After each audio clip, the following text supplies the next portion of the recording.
حضرات سامعین کرام، مسجد اقصیٰ کے اندر آپ تصویر میں موجود قبۃ الصخرہ کو ملاحظہ فرماتے ہیں۔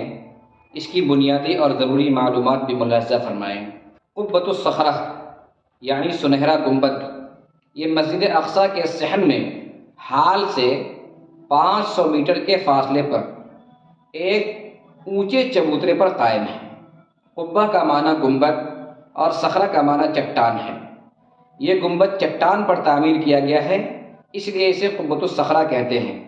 یہ گنبد 8 پہلو والی ہے۔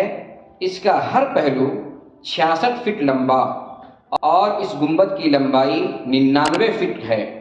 گنبد کے باہر پیتل اور شیشہ لگایا گیا ہے اور سونے کا رنگ چڑھایا گیا ہے۔ گنبد میں 38 کھڑکیاں ہیں جو شیشے کی ہیں۔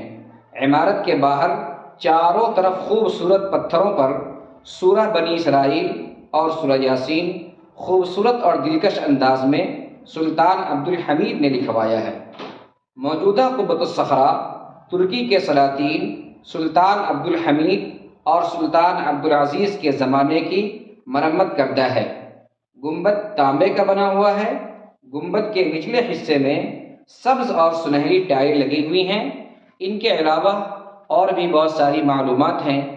چند معلومات آپ کے سامنے بیان کیا گیا ہے تاکہ آپ اس معلومات کو اپنے بچوں تک ضرور پہنچائیں اور بچے کو حفظ کرائیں، یاد کرائیں۔